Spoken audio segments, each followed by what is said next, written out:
বছরে রহিমের সাথে ভালো সম্পর্ক না কামালের সাথে ভালো সম্পর্ক, এটা দেখেছে তারা? তারা দেখেনি।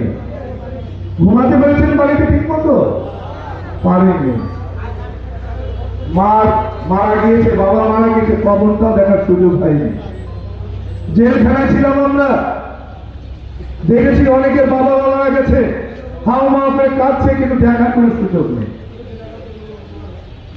আমরা নির্যাতিত হয়েছি 17 বছর।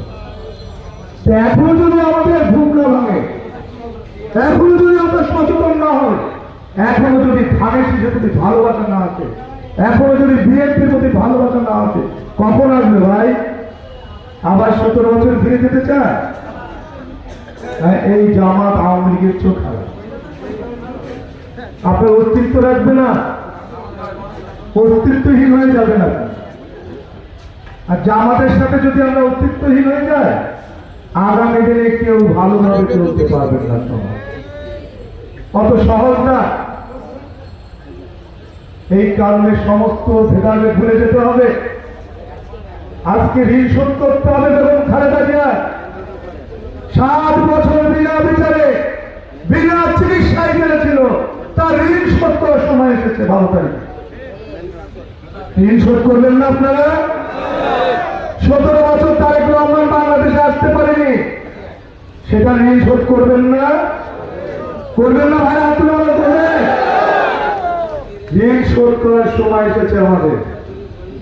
রাগ অভিমান রাখা ঠিক না।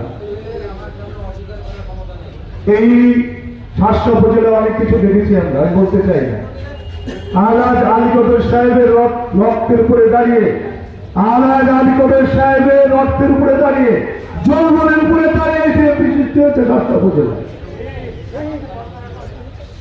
আলী কদর সাহেব নমিশন পান না। 15 ফেব্রুয়ারি নির্বাচনে আলী কদর সাহেবের নমিশন দেওয়া হয়নি। মফিকুল হাসান তৃপ্তি ভাইকে, যুবক ছেলেকে সেন্ট্রাল থেকে নমিশন দিলেন। আলী কদর সাহেব কি দলের সাথে বেইমানি করেছেন নাকি? আমরা করেছি নাকি? আমরা তখন ছাত্র দলের সভাপতি ছিলাম এই থানার, আমরা করেছি? করি না। 14 বছর তৃপ্তি ভাই এই দলে ছিল না, 18 সালে তাকে নমিশন দিয়েছে। আমরা কি সরে গিয়েছি বাস থেকে? আমরা নির্বাচন করি নাই।